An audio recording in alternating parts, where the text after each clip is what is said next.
بسم اللہ الرحمن الرحیم۔ السلام علیکم، میں ہوں احسن عباس اور آپ دیکھ رہے ہیں میرا یوٹیوب چینل اینالیسس پوائنٹ۔ ناظرین، آج ہم بات کریں گے ابراہیم اکارڈ پر۔ یہ نام آپ نے سنا تو بہت ہوگا، لیکن کیا آپ جانتے ہیں کہ یہ معاہدہ آخر ہے کیا؟ ابراہیم اکارڈ کے نام سے ایک معاہدہ امریکی صدر ڈونلڈ ٹرمپ کی زیر قیادت مشرق وسطیٰ کے مسلم ممالک اور اسرائیل کے درمیان طے کروانے کا مشن گزشتہ کئی سالوں سے جاری ہے، تاکہ اسرائیل کو عربوں کی جانب سے مکمل سیکیورٹی فراہم ہو سکے اور جو تھوڑا بہت بھی خطرہ اسرائیل کے کسی جانب سے لاحق ہو اس کا خاتمہ ہو سکے۔ اس سے قبل ڈیل آف سینچری بھی مارکیٹ میں متعارف کروائی گئی جب ڈونلڈ ٹرمپ اس سے پہلے امریکہ کے صدر منتخب ہوئے تھے۔ اب اسی منصوبے کو یوں سمجھ لیں کہ نئی پیکنگ میں پرانی شرائط کے طور پر دوبارہ لانچ کیا گیا ہے۔ امریکی نیو ورلڈ آرڈر ہو یا ڈیل آف سینچری یا پھر یہ ابراہیم اکارڈ، نام الگ الگ ضرور ہیں لیکن اصل شراب اس بوتل میں وہی پرانی ہے، یعنی گریٹر اسرائیل کا منصوبہ۔ جی ہاں، ہر صورت اسرائیل کو خطے میں طاقتور ریاست اور ناقابل تسخیر مملکت کے طور پر اہل عرب پر مسلط کرنے کا پرانا امریکی منصوبہ جو کسی صورت پایہ تکمیل کو پہنچ نہیں پا رہا۔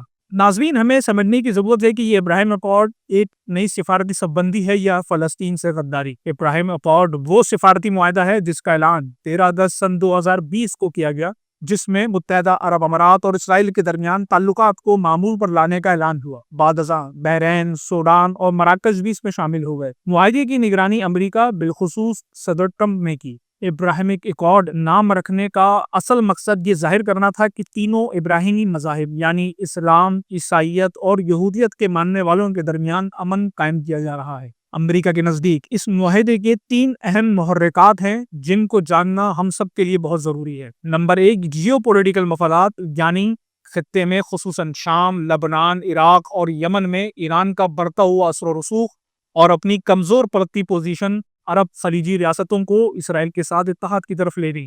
خلیجی ممالک نے ایران کو مشترکہ خطرہ قرار دیا اور اسرائیل سے اس خطرے کے خلاف سیکیورٹی تعاون چاہتے تھے۔ نمبر 2، معاشی مفادات، یعنی اسرائیل سے ٹیکنالوجی، زراعت، دفاع اور سائبر سیکیورٹی میں تعاون ان عرب ممالک کو درکار تھا۔ UAE اور سعودی عرب میں سیاحت، تعلیم، سرمایہ کاری کے مواقع اور جدیدیت کے نام پر مغربی طرز زندگی کا فروغ۔ نمبر 3، امریکی دباؤ اور مراعات، یعنی ٹرمپ انتظامیہ نے دباؤ، لالچ اور سفارتی مراعات کے ذریعے عرب ممالک کو اس معاہدے کے لیے آمادہ کیا۔ سوڈان کو امریکی دہشت گردوں کی فہرست سے نکالنے کا وعدہ کیا گیا۔ مراکش کو مغربی صحارا پر خود مختاری کی حمایت کی گئی۔ امریکہ اس معاہدے میں شامل مسلمان ممالک کے اسرائیل کے ساتھ مکمل سفارتی تعلقات، فضائی، تجارتی، تعلیمی، ثقافتی تبادلے چاہتا تھا۔ ساتھ ہی دیگر اسلامی ممالک پر دباؤ بھی ڈالتا ہے وہ بھی اسی راہ پر چلے۔ یہ حالیہ دنوں مصر کے شہر شرم الشیخ میں ہونے والی غزہ امن کانفرنس بھی اسی ابراہیم اکارڈ کا ہی تسلسل تھی، جس میں پاکستان بھی شامل تھا۔ اور اب غزہ میں عالمی امن فورس کی تعیناتی کے نام پر حماس کو کچلنے کے لیے ایک بین الاقوامی غنڈہ فورس کی تشکیل کا کام بھی تیزی سے جاری ہے۔ ناظرین، فلسطینی قیادت نے ابراہیم اکارڈ کو پیٹھ میں چھرا گھونپنے کے مترادف قرار دیا ہے۔ ان کا کہنا ہے کہ اسرائیل سے تعلقات کا مطلب مقبوضہ فلسطینی علاقوں کے ناجائز قبضے کو قانونی حیثیت دینا ہے۔ فلسطینی قیادت کا ماننا ہے کہ اس معاہدے سے 2 ریاستی حل کا نظریہ متاثر ہوا ہے۔ اسرائیل پر کوئی دباؤ نہیں رہا کہ وہ مغربی کنارے میں آباد کاری کو روکے یا القدس پر اپنا دعویٰ واپس لے۔ اس ابراہیمی معاہدے پر مسلم دنیا میں رد عمل دیکھیں تو سرکاری سطح پر ترکی، ایران اور پاکستان نے اس معاہدے کی مخالفت کی ہے۔ پاکستان نے واضح کیا ہے کہ وہ اسرائیل کو تب تک تسلیم نہیں کرے گا جب تک فلسطینی عوام کو ان کا حق خود ارادیت نہیں مل جاتا۔ بعض مسلم ممالک خاموشی اختیار کیے ہوئے ہیں مگر عالمی سطح پر تنقید اور غصہ نمایاں ہے۔ اب تک اس ابراہیمی معاہدے میں شامل ممالک کو امریکی مالی مدد، تجارتی فوائد اور سیکیورٹی تعاون حاصل ہوا ہے۔ ان ممالک میں قائم آمرانہ نظام حکومتوں کے لیے وقتی استحکام کے امکانات بڑے ہیں۔ اسرائیل اور عرب دنیا میں تعاون سے معاشی مواقع میں شاید کوئی غیر مستقل وسعت حاصل ہو جائے۔ ابراہیم اکارڈ فلسطینی کوس کو دھچکا قرار دیا جا رہا ہے۔ یہ معاہدے مسئلہ فلسطین کو پس پشت ڈال کر اسرائیل کو تسلیم کرتے ہیں۔ اس معاہدے کے بعد عرب اتحاد کا خاتمہ ہوا ہے۔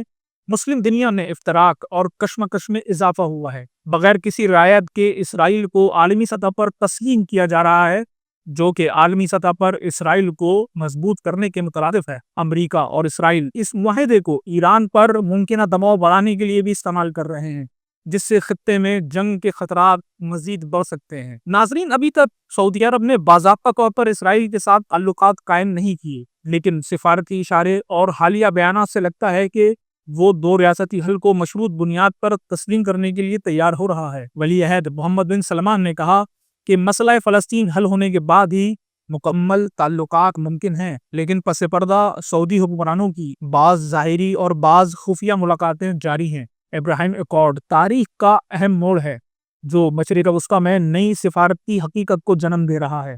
جہاں کچھ ممالک نے اسے امن کی طرف قدم کہا، وہیں بہت سے ماہرین بالخصوص فلسطینی اسے فلسطینی حقوق کی نفی اور سیاسی مفادات کے اصولوں کی قربانی قرار دیتے ہیں۔ جب تک فلسطینی مسئلہ حل نہیں ہوتا، یہ معاہدہ دیرپا امن کے بجائے وقتی اتحاد ثابت ہو سکتا ہے۔ ناظرین، ابراہیم ایکارڈ کے تحت متحدہ عرب امارات، بحرین، مراکش اور سودان میں اسرائیل کے ساتھ مکمل سفارتی تعلقات قائم کیے ہیں۔ سفارت خانے کھولے گئے ہیں، سفیروں کا تبادلہ ہوا ہے اور باضابطہ تعلقات بھی استوار ہو چکے ہیں۔ ان عرب ممالک نے اسرائیلی پروازوں کو اپنی فضائی حدود استعمال کرنے کی اجازت دی ہے۔ اسرائیل اور امارات کے درمیان براہ راست پروازیں شروع ہو چکی ہیں۔ فری ٹریڈ معاہدوں کی طرف پیش قدمی بھی ہوئی ہے۔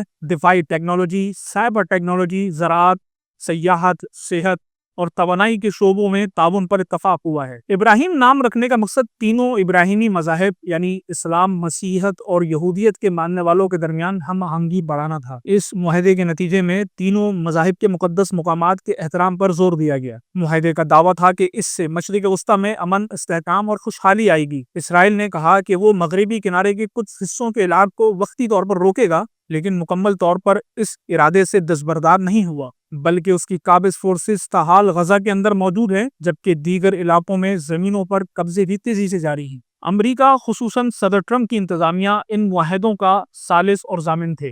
بعض ممالک کو اقتصادی، دفاعی یا سیاسی مراعات دی گئیں، جیسے سوڈان کو دہشت گردوں کی فہرست سے نکالا گیا۔ یہ معاہدے بظاہر امن کے نام پر کیے گئے، لیکن ان پر بھی تنقید ہوئی کہ یہ فلسطین کوز کی قیمت پر طے پائے ہیں اور اسرائیل کو بغیر کسی شرط کے تسلیم کر لیا گیا ہے۔ گزشتہ دنوں محمد بن سلمان کی واشنگٹن میں ڈونلڈ ٹرمپ سے ملاقات بھی ہوئی، جس میں ابراہیمی معاہدے کے توسیعی مرحلے پر گفتگو کی گئی۔ امریکہ کی جانب سے سعودی عرب کو F-35 اسٹیلتھ فائٹر جیٹس کی فروخت کا عندیہ دیا گیا، جو علاقائی فوجی توازن کے لحاظ سے ایک اہم سنگ میل مانا جاتا ہے۔ سعودی حکومت نے اعلان کیا ہے کہ وہ غزہ کے مسئلے پر امریکہ کے ساتھ تعاون کرنے کو تیار ہے اور دو ریاستی حل کے تحت فلسطینی ریاست کے قیام کی حمایت کا اظہار کیا گیا ہے۔ البتہ سعودی عرب نے واضح کیا ہے کہ وہ اسرائیل کے ساتھ تعلقات قائم کرنے یا معاہدے میں شامل ہونے سے پہلے فلسطینی ریاست کے قیام کا راستہ دیکھے گا۔ ناظرین، یہاں ہمارے ذہنوں میں ایک سوال یہ پیدا ہوتا ہے کہ کیا ابھی تک حتمی معاہدہ نہیں ہوا؟ جی ہاں، چند اہم پہلو اب بھی درست نہیں ہوئے ہیں۔ سعودی عرب نے کہا ہے کہ وہ اس ابراہیمی معاہدے میں فی الفور شامل نہیں ہوگا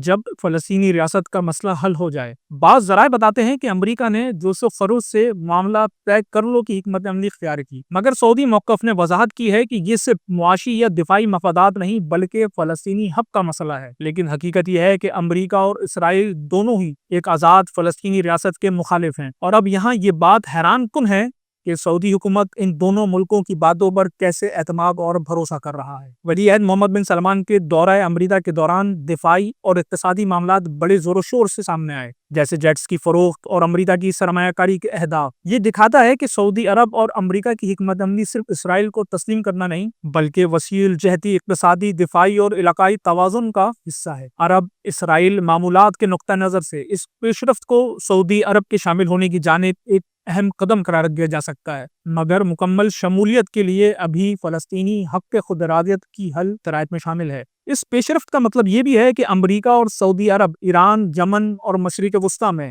سیکیورٹی اور دفاعی اشتراک کو بڑھا رہے ہیں، اور اس لیے اس کا اثر فلسطینی مسئلے پر بھی پڑے گا۔ حماس نے ابراہیم ایکارڈ کی شدید مخالفت کی ہے اور فلسطینی اتھارٹی کا موقف بھی اس معاہدے کے حوالے سے پیچیدہ اور تنقیدی ہے۔ حماس نے کہا ہے کہ ابراہیم ایکارڈ دراصل اسرائیلی قبضے کی قانونی حیثیت کو مضبوط بنانے کی ایک منظم سازش ہے، اور اس سے فلسطینی عوام کے حقوق پس پشت ہٹ رہے ہیں۔ انہوں نے عرب ملکوں کو تنبیہ کی ہے کہ اسرائیل کے ساتھ تعلقات قائم کرنا قبضہ شدہ اراضی کی حکمرانی کو تسلیم کرنے کے مترادف ہے۔ حماس کا کہنا ہے کہ اس وقت اسرائیل کے ساتھ بنی سفارتی شراکت داری فلسطینی مسئلے کو کمزور کر رہی ہے، اور وہ ایسے نارملائزیشن منصوبوں کی بھرپور مخالفت کرتے ہیں جن میں فلسطینی مطالبات شامل نہ ہو۔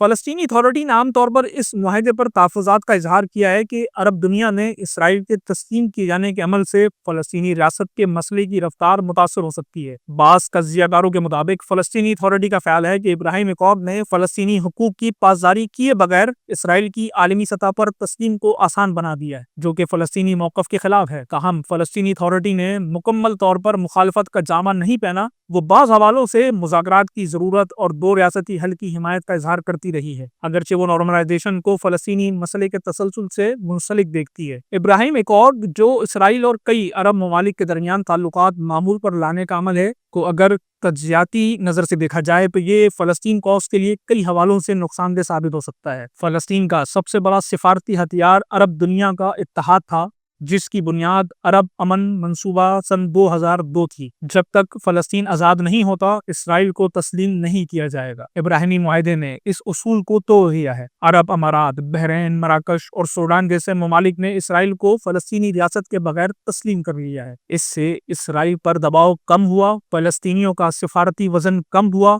عرب دنیا تقسیم ہو گئی۔ اس معاہدے کے بعد فلسطینی قیادت، حماس اور فتح دونوں نے خود کو تنہا محسوس کیا۔ عرب حکومتیں اب براہ راست اسرائیل سے تعلقات بنا رہی ہیں، بغیر اس بات کی پرواہ کیے کہ مقبوضہ علاقوں میں کیا ہو رہا ہے، بیت المقدس کا مستقبل کیا ہے، مہاجرین کی واپسی پر کیا موقف ہے۔ ناظرین، جب عرب ممالک اسرائیل سے تجارت، سیاحت، دفاعی تعلقات قائم کرتے ہیں تو عملاً یہ تسلیم کرتے ہیں کہ اسرائیل ایک نارمل ریاست ہے۔ ان اقدامات سے وہ اسرائیل کو ریجنل لیجیٹیمیسی دیتے ہیں۔ یہ فلسطین کی تحریک آزادی کے بیانیوں کو کمزور کرتا ہے، جو اسرائیل کو ایک غاصب ریاست سمجھتا ہے۔ اگر اسرائیل کو فلسطینی ریاست دیے بغیر عرب تعلقات مل رہے ہیں تو پھر اسرائیل کے پاس دو ریاستی حل دینے کی کیا ترغیب ہے؟ اسرائیل کا موقف اور سخت ہوتا جا رہا ہے، آباد کاری بڑھائی جا رہی ہے، مشرقی بیت المقدس پر قبضہ مضبوط کیا جا رہا ہے، فلسطینی عوام میں مایوسی بڑھ رہی ہے، انہیں لگتا ہے کہ عرب بھائیوں نے انہیں بیچ دیا ہے۔ اندرونی اختلافات حماس بمقابلہ فتح اور بڑھ چکے ہیں۔ نوجوان نسل میں شدت پسندی یا بے حسی کا رجحان بڑھا ہے۔ ابراہیمی معاہدہ اگرچہ بظاہر امن کا معاہدہ ہے، مگر یہ ایک بغیر انصاف کے امن ہے، جس میں فلسطینیوں کے بنیادی مطالبات جیسے کہ ریاست، مہاجرین کی واپسی اور بیت المقدس کا درجہ نظر انداز کر دیے گئے ہیں۔ یہ معاہدہ فلسطین کوس کو پس پردہ دھکیلتا ہے اور اسرائیل کو مزید سفارتی طاقت دیتا ہے، وہ بھی بغیر کسی قیمت کے۔ حماس نے کہا ہے کہ یہ معاہدہ فلسطینیوں کی جدوجہد کو دبانے کی سازش ہے۔ معاہدے کی حمایت کرنے والے عرب ممالک کو فلسطینی عوام قبول نہیں کرتے، لہٰذا فلسطینی مزاحمت اس معاہدے کو قطعاً قبول نہیں کرتی اور اسے فلسطینی قومی حق خود ارادیت کے خلاف سمجھتی ہے۔ ناظرین، ہم امید کرتے ہیں کہ امریکی صدر ٹرمپ کی جانب سے اسرائیل اور بعض عرب ممالک کے ساتھ ہونے والے اس ابراہیمی معاہدے کے حوالے سے ہماری یہ گفتگو آپ کو پسند آئی ہوگی۔ اگر آپ مزید ایسی ویڈیوز اور اس پر ہمارے تجزیے دیکھنا چاہتے ہیں تو ہمارے اس یوٹیوب چینل کو سبسکرائب کریں، بیل آئیکن کو دبائیں، اپنی آرا کا اظہار کمنٹ سیکشن میں ضرور کریں۔ ملتے ہیں اگلی ویڈیو میں، تب تک کے لیے خدا حافظ۔